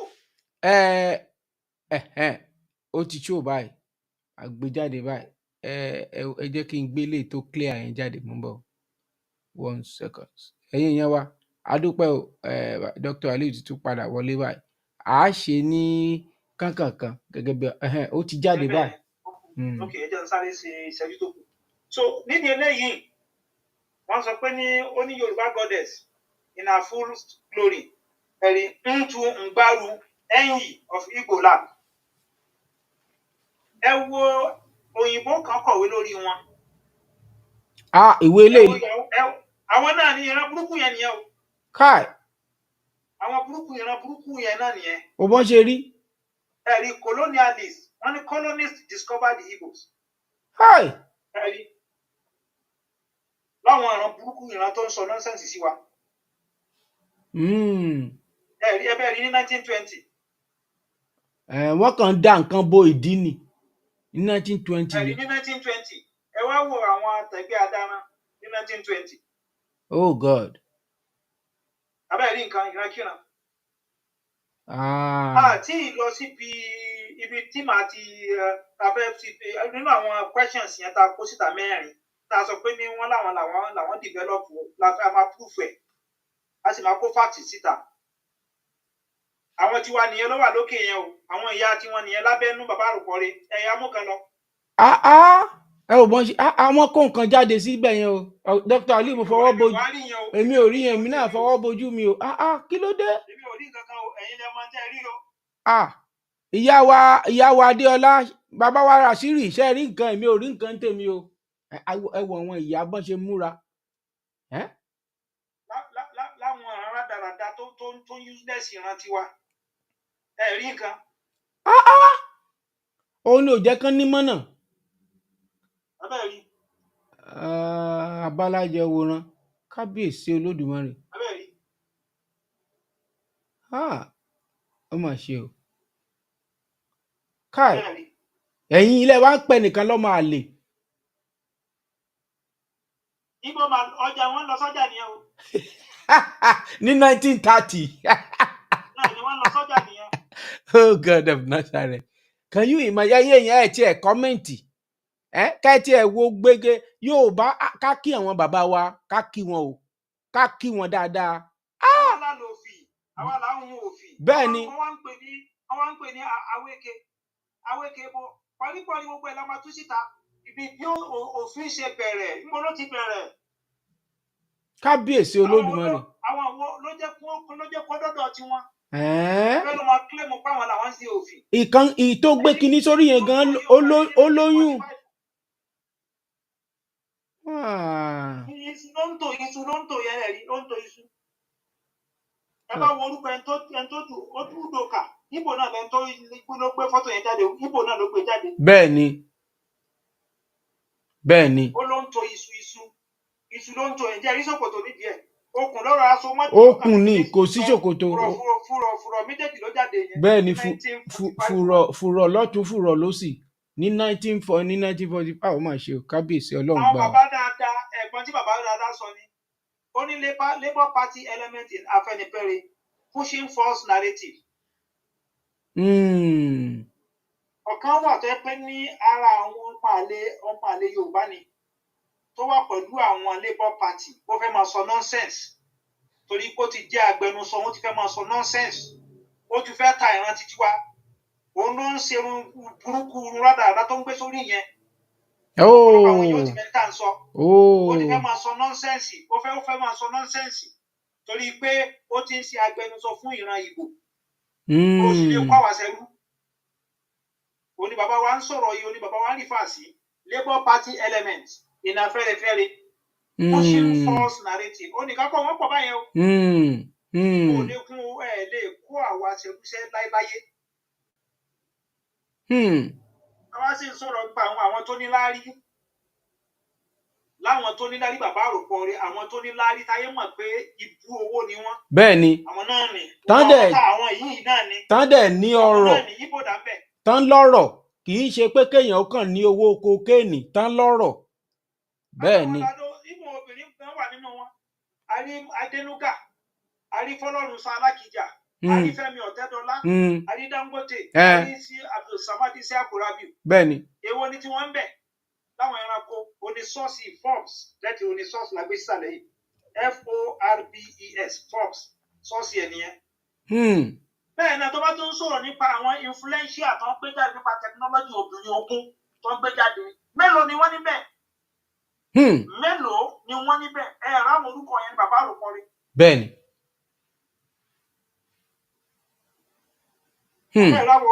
Ẹ̀rí àwọn Ọlájúmọ̀kẹ́. Bẹ́ẹ̀ ni. ìyẹnjú làwà Dámilọ́lá Olúwatáyọ̀ Olúwatifẹ́ Jùmọ̀kẹ́ ẹ rí wọn bẹ́ẹ̀ mélòó ni ìran tí wọ́n tó wà ńbẹ̀ mélòó ni wọ́n wà ńbẹ̀ àwọn arákìnrin yẹn. Bàbá tí wọ́n ń sọ̀rọ̀ nípa ẹjẹ́ káfílẹ̀ random top 50 companies bàbá rò pọ̀ lẹ́kọ̀ọ́. Bẹ́ẹ̀ni. A ti fẹ́ bọ́ sí agbami ta ló ń control economy Èkó nísìn. Top 50 base company in Lagos State. tó ń control economy in Lagos bàbá rò pọ̀ lè sẹ́ ń gbọ́ mi. Hello.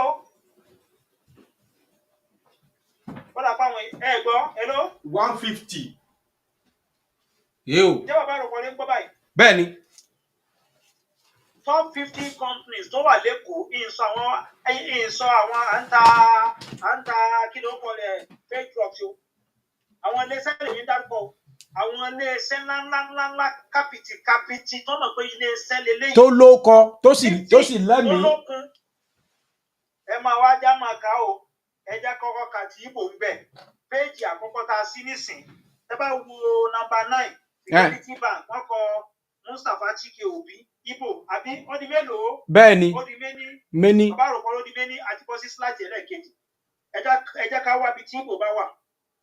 Konga Leonstan Eke Ìgbò ó di méjì. Ǹjẹ́ tó níbò míì níbi slide ta sí ǹjẹ́ ẹ rí? Mò ń wò dáadáa ni o. Àrí Ìgbò kankan o kò sí Ìgbò méjì náà Ìgbò rò kó dé ọ̀kan náà ló wà bí méjì o. Basi eyo àbí? No, Leostan Eke òun náà ní Ìgbò àti sọ fún yín ní Konga number 18. Ok. Abẹ́ rí bẹ́ẹ̀ ni. Ẹ rí. A ti rí. A rí number 18 a rí Ìgbò mẹ́ òdì méjì ẹ tún dá lọ sí another slide. Slide kẹta la sí yìí tẹ bá lọ sí number 40 Next Oil NS Obi Agency Ìgbò ní ó di mẹ́ta. Tẹ bá lọ sí 44 Costaris Cosmo Maduka Ìgbò ní ó di mẹ́rin. Bẹ́ẹ̀ni. Tẹ bá lọ sí number 49 Kilimanjaro Ebele Enuwa Ìgbò ní ó jẹ́ Ìgbò 5.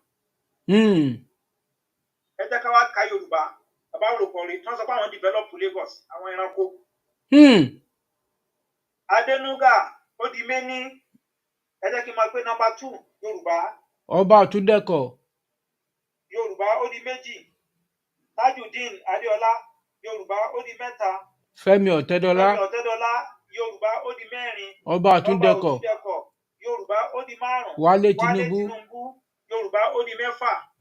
Number 13 Agboola Yorùbá ó di mélòó? Ó di méje. Ó di mélòó mọ́? Méje. Ó di méje. Number 14 Fortwell. Adwazil. Yorùbá ó di 8. Sówàmí. Yorùbá ó di 9. Right Food Limited Yorùbá ó di 10. Bẹ́ẹ̀. Jumai. Kẹ́hìndé. Túndé Kẹ́hìndé Yorùbá ó di mélòó? Bẹ́ẹ̀ni ó di 11. Ẹ wo Dilde yìí Ṣàgàyà ó di mélòó? Ó di 12. Ó di 12. Taisho Party ńkọ́ ó di 13. Adide Supermarket ó di 14. Sahara Energy ó di 15. FCMB ó di 17. Sterling Bank ó di 18. Paystack ó di 19. Oil M ó di 20. NZ ó di 21. Nǹkan Fọláwíyọ́ ó di 22. Chicken Republic ó di 23. ó di 23. Mega Chicken ó di 24. Sweet Sensation ó di 25. Tantalizer ó di 26. Tasting Fried Chicken ó di 27. Stanbic IBTC àwọn kìíní ló ní ọmọ Rivers ló ní. Then Wema Bank ó di mélòó? Ó di 22 bẹ́ẹ̀ ni. 28. Mo mà ti lost. Wema Bank ó di 30. 29. The Wema Bank okay then abá tún á lọ sí Co Insurance ó di mélòó? Ó di 29. Then Leadway ó di mélòó Yorùbá? 30. Ó di 30. Ẹ bá wá lọ sí Minon Fúnkẹ́ Òpèké ó di mélòó? Ó di 30 bẹ́ẹ̀ ni. Ẹ bá lọ sí Tito Group Aṣíwájú Akínkúnmi ó di 32. 32. Nord Automobiles Àjàyí Olúwatóbi ó di èlò. Ó di 33. Ó di 33. Ẹ bá tún wá lọ sí IMC Stay Motors Ẹkúndayọ̀ ó di èlò. 34. Ẹ bá lọ sí Táyọ̀ èyí tó Págà Yorùbá ó di èlò. Ó di 35. 35. Kúdà Babs Ògúndèyí ó di èlò. Ó di 36. Mama Cass Grace Ọ̀nàbọ̀wálé 37. Ó di 37. Yínká Fọláwíyọ́ ó di mélòó. Ó di 38. 38. So total wọn wa accurately 37 ni mistake láti ta sọ pé 37 wọn la gbé jáde nísìn. Ẹ wá wo mélòó ni percentage ilé iṣẹ́ mélòó ló ní ó ní 5 ó ní 10%. Níbo ló ti wá ní control Lagos State bàbá àròpọ̀ nítorí tọ́lọ̀. Níbo ló ti wá develop ẹ̀. Èmi rò Dr. Aliu èsì tèmi lè mú bẹ̀ yẹn èmi rò wípé bóyá tábà láwọn lò wọ́n ṣe bóyá bíi pé kéèyàn máa lu jìbìtì tó bá jẹ́ pé àwọn tán sòótọ́ pé nípa ti jìbìtì lílù o àwọn gbọ̀gá o. Bàbá àròpọ̀ ni kódà kó lo jìbìtì kó wá fi kọ́ iléeṣẹ́ rẹ̀ kẹtẹ ká wá sọ pé iléeṣẹ́ rẹ̀ ló pọ̀ ọ̀tọ̀. Wọ́n ti jìbìtì ẹ̀ ńlá dápọ̀ àwọn iléeṣẹ́ 50 nísìn tó lókun. Mélòó ni títí wọ́n bẹ̀ àwa là ń control 74%. Kí ló wá kù? 74% là ń control. Èyí tẹ́ tó jẹ́ 10% tó wà sálẹ̀ yẹn àwọn bíi Calabar ni. Bẹ́ẹ̀ni. Wọ́n sá sí ìran wọn. So nídìí eléyìí amadadúró níbẹ̀ yẹn òun la ṣe òlónìí. Top 50 company based in Lagos that influence the economy of Lagos State. 74% the Yorubas. 10% Igbo, 10% Hausa, 6% others. Kí ló wá dé tí wàhálà fi wá pọ̀? Tí wọn ò ní já gbádùn. Ó bà mí lẹ́rù o. Tí ìwà ẹranko fi wá pọ̀. So nídìí eléyìí ẹ jẹ́ ká dá dúró báyìí o. Ẹ ṣeun. Ẹnikẹ́ni tí ó bá ní ìbéèrè tàbí tó bá fẹ́ ẹ jẹ́ kí. Bẹ́ẹ̀ni mo fẹ́ wo bí tabalẹ́yìn tó mo fẹ́ wo orí ìkíní tabalẹ́yìn tó ní ìbéèrè ẹ lè fi sí comment tàbí kí ẹ pè sí orí aago ní ojú ìwòran.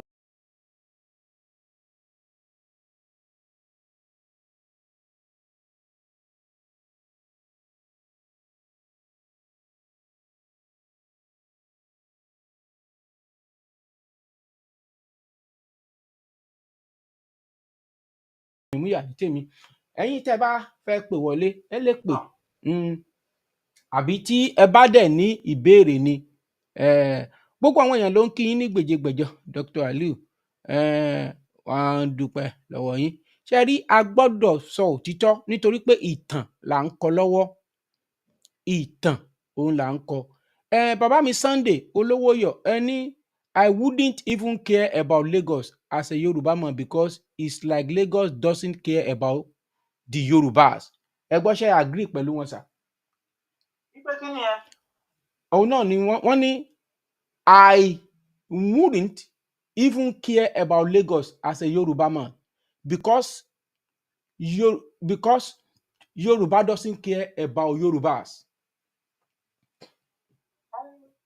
Ìyẹn bínú ni àṣìlè plé mọ̀ ń tàn wọ́n bínú. Pípa àfẹ́ràn ara wa àwọn alábàádọ́ gbogbo wàhálà yìí lẹ̀. Láwọn Tinubu àwọn náà kó wa sí gbogbo jákujàku òsì. Bẹ́ẹ̀ni. Àbáwọn kan fi àyè rádà dálẹ̀. Bẹ́ẹ̀ni. Wọ́n kó nǹkan lọ ń kó fún ẹ láyè ẹnu lẹ fún ẹ láyè àwọn náà wọ́n fún Ọlọ́run inú mi sì dùn àwọn náà fojú wọn rí màbó. Ààyè ìgbàkúgbà yẹn pọ̀. Bàbá òun náà bọ́ta sọ pé ní wọn ò pọ̀ tó wa lọ́tàn. But Dr. Aliu ẹ sọ̀rọ̀ kan lẹ́ẹ̀kan kẹ́ tó máa lọ sà ẹni Yorùbá àwọn step àwọn ìgbésẹ̀ tó yẹ ká gbé àbí nǹkan kan tẹ́ bá fẹ́ advice Tinubu báyìí àmọ̀ràn wo lẹ́tí ẹ̀ lé fún ná.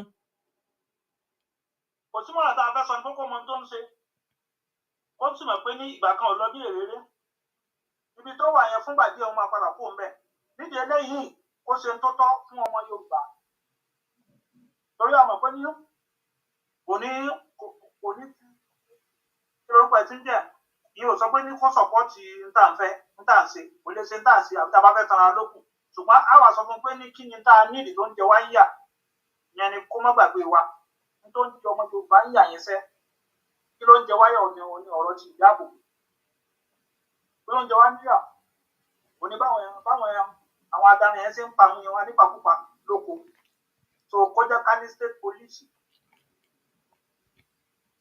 bẹ́ẹ̀ni nìkan káà ní òfin dádúró láti lómìnira tiwa so Ọlọ́run ó gbàdúrà wa mo ṣe mo fẹ́ máa tẹ̀síwájú ní ọ̀gá àrùkọ yìí. àmì Ọlọ́run ẹ ṣeun ẹ jẹ́ kí n play fídíò yìí mo kí Dr. Ali ẹ bá ń káwọn ará lé. At night and with broom. Those ones are not your problems. The witches and wizards, they tell you travel at night or come in form of bat or owl. Those ones are not your problem. In Luke chapter 9, the Bible says Jesus gave them authority and power over all the devil. That means the okapatapata of all the devils and all his what? Followers. The witches and wizards in Nigeria, they are small devils.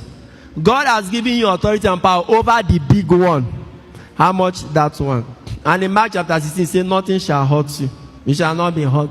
The witches and wizards I'm talking about, they are in the presidency, in the National Assembly, in the Senate, in government houses. They are civil servants. They are politicians. They are Hausas, Igbos, Yorubas. They are Catholics, Pentecostals, Protestants, Christians, Muslims. Those are the witches and wizards that kill more people in Nigeria. In fact, the other witches, I don't even know whether they have killed anybody. But these particular witches or wizards I'm talking about, they are responsible for thousands of deaths. If you are giving money to do road, and you don't do the road, and somebody has accident because of bad road and die, what do you think you are? You are a witch. You have taken blood. You are giving money to equip hospitals. You refuse to build the hospital or even equip. And the medication or medical attention that would have saved somebody is not, and the person dies. What do you think you are? It's a witch. We have them all over the place. That in Nigeria, pensioners will be queuing to take their pension of 50,000. And they wait and wait until some will die. Because somebody doesn't want to push their file. They has swallowed the money meant for their pension.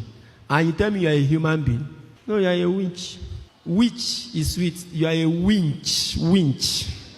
And a huge one, a winch. Those are the ones you should be afraid of. Forget about these ones that some men of God tell you that. Those are not the ones. The witches and wizards that have key destinies in Nigeria, they are presidents, governors, senators, members of House of Rep, civil servants, and contractors. Those are the ones that have key. All these deliverance you are running about for people to release your destiny. Those who are holding your destiny, they are in Aso Rock. I am very serious about it. It's not the small witches, they say they are flying up and down.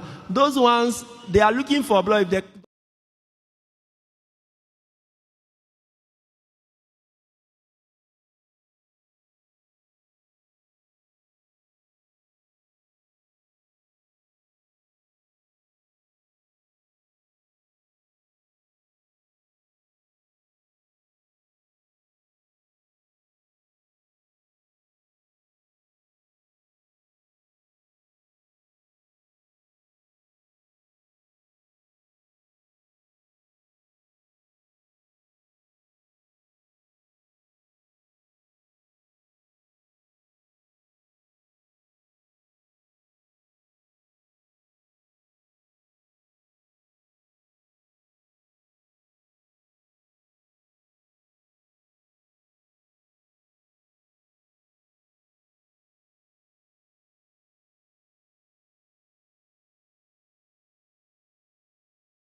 people. Oh, Sister I mean, we're on Buki, here, sorry. You know what? I'm so sorry. Ẹ̀yin èèyàn wa, ẹ má bínú. Mo mute ní àtẹ̀kan. Ẹ dúró. Ẹ̀yin èèyàn wa, ẹ má bínú. Mo mute. Ó mà dùn mí o. Ẹ má bínú. Sister wa tó pè wọlé. Ẹ ò gbọ́ nǹkan tó ń sọ látẹ̀kan. Mo mute ni o. Oh my God. Ẹ̀yin èèyàn wa tí ẹ ń béèrè ìbéèrè lọ́wọ́ Dr. Aliu, máa fi ìbéèrè ránṣẹ́ sí Mr. Samson Adeleye. Ìbéèrè gidi lẹ béèrè. Sister Buki, please, I'm here. can you rephrase it again? Ẹ má bínú. Yes. What your contribution you've been saying, I muted myself. I don't know that I muted the microphone of the studio. I'm really sorry about that. Oh, okay. Yeah. And All right. Do you want me to repeat what I was saying? Please. Okay. Yes. Good evening, everyone. Ekaleo Enyenyomio. Yeah. What I was saying was the reason why we are in this situation is because we are, we have been forcefully joined by, external powers, or I wouldn't even say powers, by external forces against our will. And due to his unfortunate historical events, we find ourselves within a geographical area that we're not supposed to be, and we've been joined with outsiders that have no idea of our ways, our customs, and our language. So now we are having to receive all these insults because of those differences. But we are even in a worse situation because we have the leaders, which are the so-called politicians, the Yoruba politicians, that are so selfish and greedy. They don't care about their own people. For example, look at what's happening in Lagos. Right. This particular ethnic group is making so much noise, passing insults onto us Yorubas, making out as if they want to come and they actually have an agenda to take over Lagos State. Exactly. But they have failed. It's not going to be possible for them to do it because we know their plans. Right. However, we have the politicians, our Yoruba politicians, to blame. So what are they doing to enact laws to stop all this nonsense? Sister, for example, my sister, somebody is asking the question here. It's like, he said, yes, he agreed with you that we need to blame our elite and the politician as well. But he said, why can't we, in person of Pastor Ladoja, he's in United Kingdom where you are there. He said, instead of for us Yoruba, why can't we take a bold step to have a power of politics to be able to connect with this politician? Because if we don't turn this into politics, we don't have the power of politics, we cannot win the war. Do you agree with him? Well, I think we would have to. I agree in terms of I agree in terms of the engaging, and unfortunately, I think yes, at some stage we would have to engage in some form of politics, because if we don't, these people are going to take over our land. For example, I would suggest that we start calling out those politicians. Another area that I'm very concerned about is the way in which they buy the properties. The length of time that is on the CFO is way too long. It's 99 years. They need to reduce that 99 years. They need to reduce it drastically for anyone that is not a Yoruba indigene across the whole of Yoruba land. But Sister if Buki, you are not an indigene of Yoruba land, they should not be giving out the properties or the land for 99 years. It needs to be reduced. Okay, ma'am. Now, areas such as Alaba, for example, ma'am, where I'm coming. Hello. Sorry. This what you just said? It's a very brilliant, brilliant comment. But as this Pastor Ladoja is saying, if we don't have a political will, how can we activate all this? Because most of the politicians, take for instance. No, we can't. That's what I'm saying. No, that's what I'm saying is that while before the election, we need to start getting in touch with those politicians now. Okay. You know, maybe one of our leaders, maybe Professor Akitoye, or one of our leaders that were calling for Yoruba Nation. We need to start calling those politicians, and they need to come forward, either on X Space or on any of these social media platforms. Right. We need to call them out and say, look, this is what we want. These are the dangers that we're facing. For example, look at the land, the Amuwa Odofi area, the Alaba market. Mm-hmm. Why are they all segregated in that area? Why are most of the lands in Alaba market, why don't they do it on a quota basis? 40%, maybe about 30% of those shops, they can give it out to non-indigens, and then the majority, the priority should be to Yoruba people. Exactly. So you need to lessen the powers of these people through laws, but we cannot do that unless we call those politicians, physically call them. I mean, look at what happened during the election. We that were calling for the sovereignty of the Yoruba people, we had to, compromise ourselves so that we could make sure that Sonyolu got in. We had to start getting people to get to our people to vote. So if we're able to rally people around, why can we not call him to have some form of conference with us and tell us that these are the dangers that we're seeing? That would also apply to all the other Yoruba, politicians, governors, right, and House of leaders inside Yoruba land. We need to start calling these politicians out, and we need to do it before the next election, so that they can put these things into law, so that most of the privileged Yorubas will start benefiting from where these people are occupying too much space. That's correct. There should not be a population of Igbo segregated in one area in our land, and then dictating to us who and how we should be buying our own property on our land. It's not correct. It's not right. Thank you, if you go to their land, you couldn't do that at all. Nobody dare that. Come to our place, and then they're trying to dictate. It's not right. And that doesn't mean that I hate Igbo people. No, I don't. I have nothing against them. But let us call, what is fair should be called. If something is wrong, it is wrong. It is Yoruba land that is giving them their wealth. And they need to respect our space. They need to respect our culture. They need to respect, our language. And also, they should not be getting involved in our politics. I would also like us to get in touch with these politicians. The idea of voting in an ethnical space is wrong, because this is what is causing the problem, because they are able to vote in their place of residence.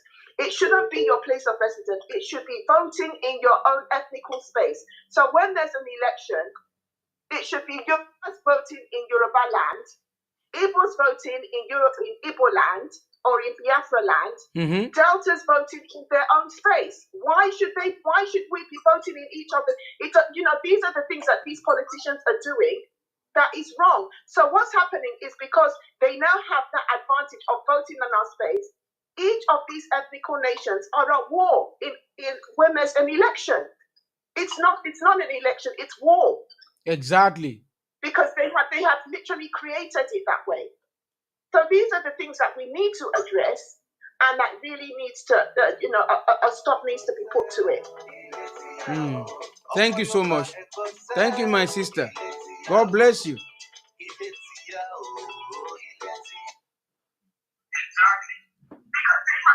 Kí lorúkọ ń bolẹ̀ ti darapọ̀ mọ́ wa lórí ètò? Ẹ kálẹ́ bàbá rò. Yes, sir. Yes, sir. Ẹ pa nǹkan tẹ́ fi ń gbọ́ wa lọ́dọ̀ yín yẹn. Ìyá sà, ìyá Táíwò lórúkọ mi, mo ti ń gbọ́ prógráàmù yẹn látàárọ̀, mi kàn fẹ́ disturb àwọn àlejò tẹ́ gbé wá ni. Ó ń gbọ́ yín sà. Ìyá ṣe ẹ ń gbọ́ mi sà? Ẹ ń gbọ́ mi sà?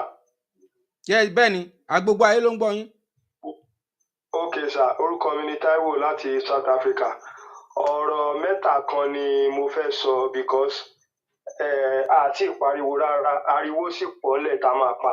Ibi tí màá kọ́kọ́ ti bẹ̀rẹ̀ ọ̀rọ̀ mi ni pé lórí ọ̀rọ̀ àwọn ọba because ó ní information kan tí ó jáde wípé àwọn ọba àti àwọn elite ilẹ̀ Yorùbá wọ́n ń plan láti lọ ta ìran Yorùbá fún ìjọba tó wà ń ta sí pọ́n owó ńlá dẹ̀ ni wọ́n negotiate lọ́wọ́ láti jẹ́ pé Yorùbá ò ní lè bọ́ nínú oko ẹrú.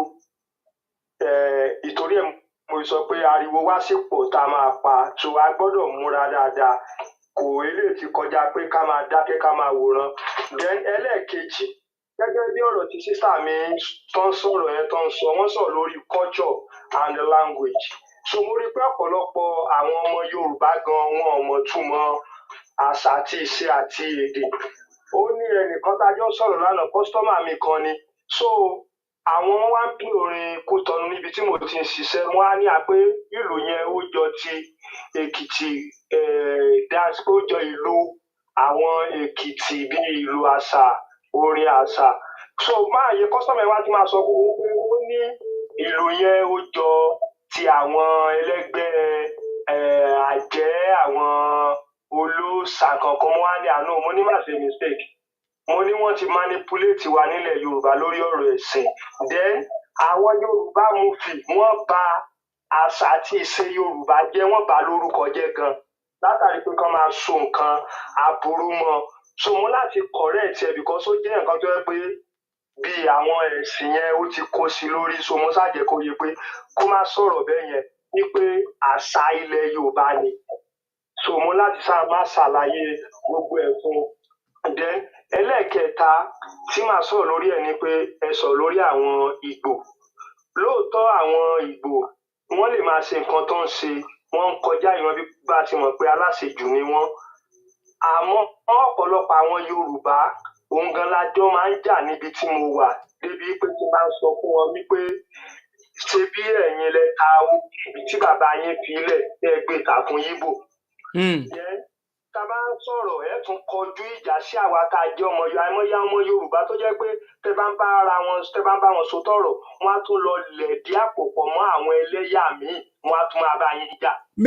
Mi ò dispute yín sà kò sí rọ́ńbẹ̀ kò sí rọ́ ní nǹkan tẹ́ ẹ sọ yẹn sà kò sí rọ́ńbẹ̀. Ó ṣẹlẹ̀ sí mi ni ó ṣẹlẹ̀ sí torí èmi 247 tèmi 100% Yorùbá nation ni òun ni èmi jà fún. So tí máa wá ṣàlàyé fún wọn pé okay ẹ ti nǹkan báyìí ti ṣẹlẹ̀ nǹkan báyìí ti ṣẹlẹ̀ kí wá lè yín rò pé solution wá ní kò sí nǹkan táwọn fẹ́ kò sí nǹkan tẹ́lẹ̀ ṣe sí báwo ó gbọ́dọ̀ wà ṣe bẹ́yìn lẹ́ ń sọ pé ọmọ ẹni àlùkò lè ṣèdí bẹ̀bẹ̀rẹ̀ ká fi ìrẹ̀kẹ́ sí ọmọ ẹlòmíì ẹ̀rẹ̀ ti bolẹ̀kẹ́ ti tilẹ̀kẹ̀ bọ̀dí ọmọ yín sìn then kó jó dáadáa náà kárí ẹ̀yin ẹ sá ti jẹ breakfast yín sìn. So àwa tá à ń fẹ́ Yorùbá nation pẹ̀lú bí sísítẹ̀mù ṣe rí Nàìjíríà kò lè dùn wá tó àwọn tó jẹ́ pé wọ́n ti gbọ́kàn lé yí pé yóò ṣe dáadáa tó wá disappoint wọn. So mo jẹ́ kó yé wọn pé ẹ̀yin lẹ ní problem mi ti mọ̀ pé nǹkan báyìí yóò ṣẹlẹ̀. So bẹ́ẹ̀ àwọn ọmọ Yorùbá wọ́n ní problem gan sà wọ́n ní problem gan gidi gan. So kí n má gbà yín lásìkò torí àwọn míì tó bá fẹ́ pọ̀ dẹ́ pẹ̀lú àlejò dẹ́rẹ́ tí wọ́n wà lórí program yẹn sí gan sà. Irú problem wo lẹ ní ọmọ Yorùbá ní? Ṣé àmọ́ pé táwọn bá gbọ́ wọn ò ní mọ irú problem wo lẹ rò pé àwa ọmọ Yorùbá ní?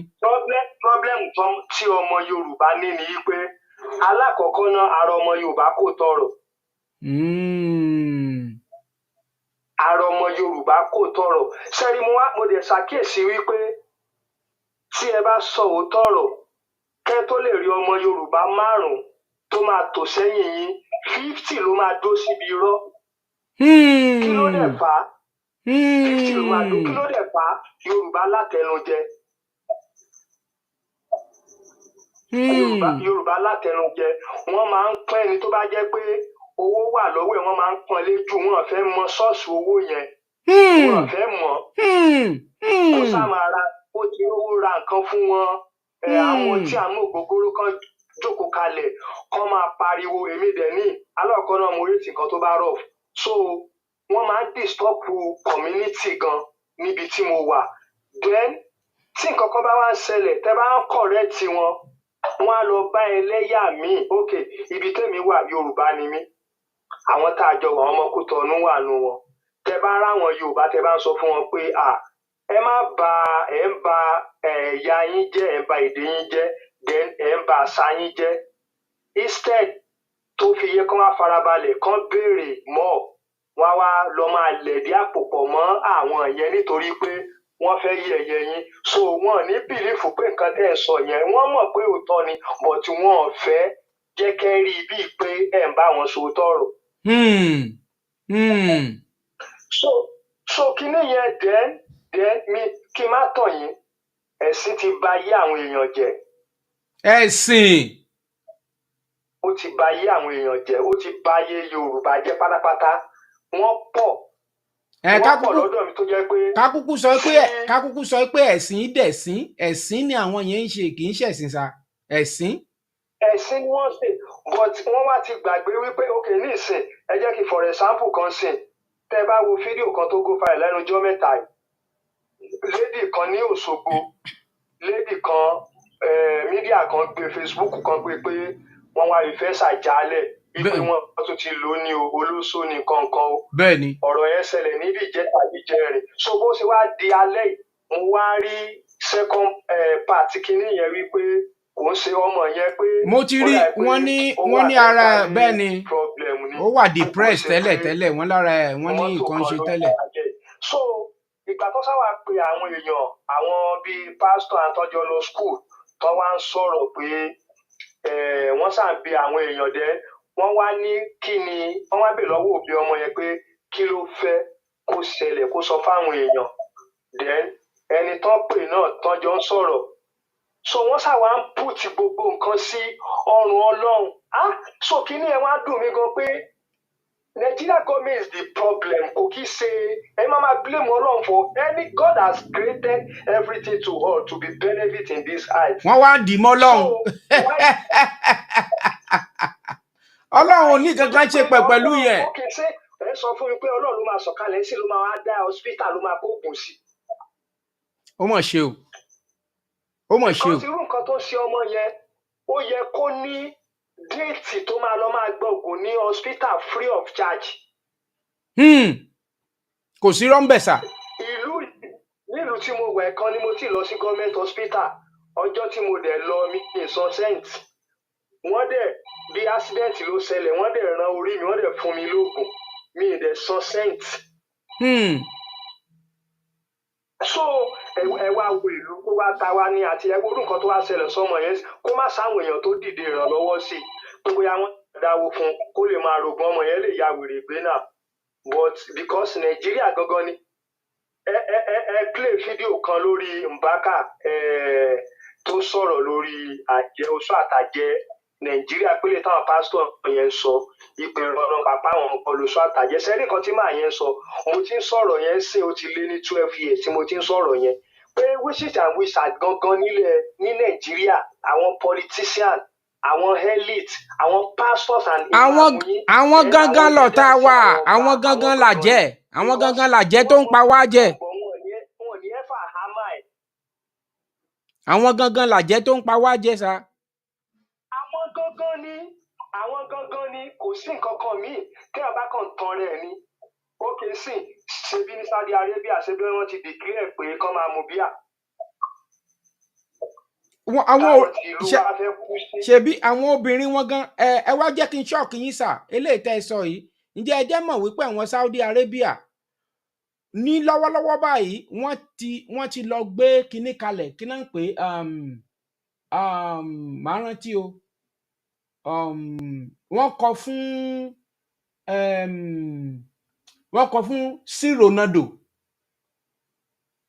wọ́n kọ fún sí Ronaldo tẹ́ ẹ bá rí owó èyí tí Saudi Arabia mọ̀mọ́ méèkì ṣé sí Ronaldo ṣé ó wá jẹ́ gẹ́gẹ́ bí mùsùlùmí ni ṣé ó jẹ́ gẹ́gẹ́ bí ànábì kan ṣọ̀rọ̀ mi yé yín. àwọn ògo àwọn àwọn mọ̀ pé gbogbo àwọn fẹ́ fi make owó. àti àwọn kankan nínú Quran wọ́n mọ̀ wípé ìfẹ́nu náà fi kọ ọ̀pọ̀lọpọ̀ ń bẹ̀ so wọ́n dẹ̀ mọ̀ pé manipulation pọ̀ ń bẹ̀ torí àwọn ọmọ nǹkan tó ń ṣẹlẹ̀ so wọ́n láti try láti escape káwọn lè dọ́gba pẹ̀lú àwọn western world. so àwọn èèyàn wa tá a gbé ẹ̀sìn tá a bẹ̀ sí ṣe rubbish èmi gbàgbọ́ pé nǹkan ẹ ṣe bàbá mi mo dúpẹ́ o fídíò tí mo fẹ́ fi hàn ẹ̀yin èèyàn yín ó dàbọ̀ sà òun ni mo fẹ́ kẹ́ ẹ wò ó ìṣòro tí náà God bless you sir ẹ ṣeun agbádùn àwọn èèyàn bẹ̀ sí kí yín wọ́n ní wọ́n gbádùn nǹkan tẹ́ ẹ̀ ń sọ yìí. fídíò yìí Ògúnlẹ̀wẹ̀ ló ti sọ àbí ṣé bá ṣe Ògúnlẹ̀wẹ̀ ni bóyá kì í ṣe mi ò rò pé Ògúnlẹ̀wẹ̀ lélẹ́yìí no kì í ṣòun mi ò mórúkọ bàbá yìí ṣùgbọ́n ọ̀tọ̀ ọ̀rọ̀ tó sọ yìí ẹ jẹ́ ká gbé yẹ̀wò. This nation today that this is the problem. This constitution can never give us progress. This constitution can never give us peace. This constitution can never give us unity. And unfortunately, most of us in this National Assembly, we don't have the spine to face what we need to give this republic to have peace and progress. What do I mean? This constitution has 68 items. 68 on the exclusive list. This constitution has only 12 on the concurrent list. And those 12 are written so nebulously, so fraudulently, that you know that the intention is to even undermine those concurrent lists. The formal name of this republic is Federal Republic of Nigeria. Unfortunately, we don't run a federalist system in Nigeria. Otherwise, what is so unique about all those things that are in the exclusive list? In this chamber, we try to federalize the police system. In this chamber, we failed. Every crime is local. And the solution to every crime is local. The earlier that senators in Nigeria summon the courage to say, we should not continue to deceive ourselves.